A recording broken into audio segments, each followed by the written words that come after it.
Have you ever wanted to peek inside a secret society? Well, that's exactly what we're going to do. We're opening up a time capsule, a real Masonic magazine from nearly 100 years ago, to see what Freemasonry was all about at this really pivotal moment in history. So picture this. It's August 1919. The Great War has just ended. The entire world is basically being rebuilt from the ground up. And this magazine, The Builder, gives us this amazing, unfiltered look into what the Masons were worried about, what they were arguing about, and how they saw themselves, right from their own pages. And, what's really fascinating is that the Masons weren't trying to hide their reputation at all. I mean, they put this quote inside their own magazine.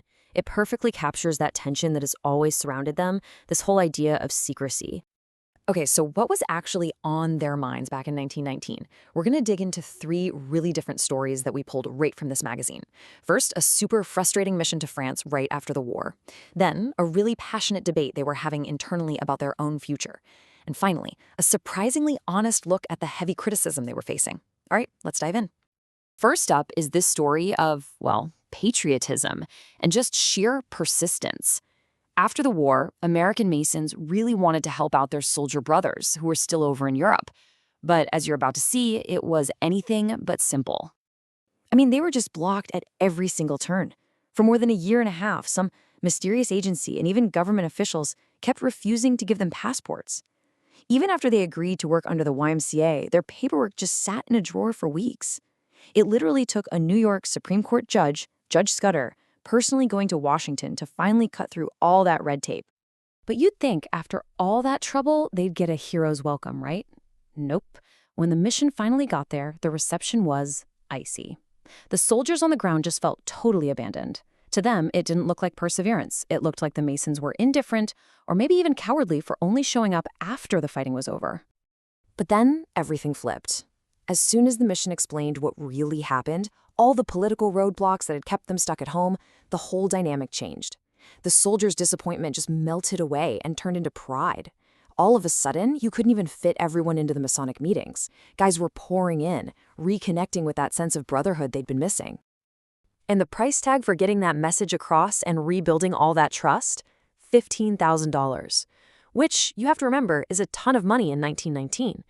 But as the author saw it, it was a small price to pay to make sure their brothers came home feeling proud to be Masons again. So that whole mission to France, it shows you the kinds of challenges the Masons were facing from the outside. But inside the organization, they had their own battles to fight. The magazine shows a fraternity that was seriously arguing with itself over a really basic question. Should a Masonic lodge be small and cozy, or should it be huge and powerful? You had these 2 philosophies, and they were just clashing head-on. The traditionalists were saying, hey, only small lodges can create real brotherhood. But the guys who liked the big city lodges fired back, saying that most Americans' small lodges were just lodges that hadn't managed to grow yet, and that their little cliques were actually worse. And this one quote from a brother, A.G. Pitts, it just nails the whole argument for the big lodges. He's basically saying, look, size isn't the problem. The problem is not changing how you operate. A giant lodge, he argued, can't just be a bigger version of a small one. It has to evolve into something brand new. And he didn't just talk theory. He pointed to a real place, Palestine Lodge in Detroit. This place had 3,200 members. It wasn't just a meeting hall. It was a massive social club. I mean, open 12 hours a day, serving lunch and dinner, with billiard rooms, card rooms, a magazine, and huge charity operations. This was a totally new vision for what Masonry could be. All right, for our last piece of this puzzle, the magazine shifts its focus from internal debates to its harshest critics on the outside. And this is where it gets really interesting. In what seems like a crazy move for a secret society, it actually dedicates several pages to summarizing a Catholic treatise that just rips Freemasonry to shreds. So what were the big complaints? Well, the treatise points to a few key things. It says Masonic oaths are all about cronyism, that you have to help a brother out even if he's dead wrong.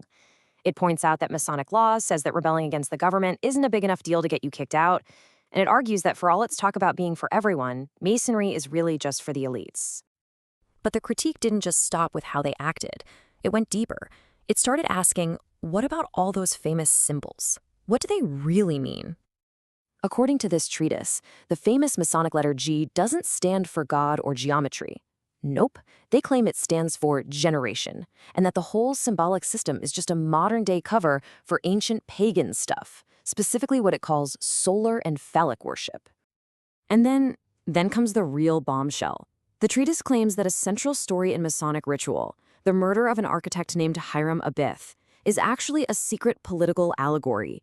They argue the murderers in the story secretly represent royalty and the papacy, basically painting the Masons as an organization that's fundamentally against both monarchies and the church. So, when you put it all together, what does this 1919 time capsule really show us? It feels like we're seeing three different versions of Freemasonry all at once. You've got this group that's a force for public service, trying to do good. At the same time, it's a dynamic body fighting with itself about what it should even be. And all the while, the outside world is looking in with deep, deep suspicion. Service, secrecy, and suspicion.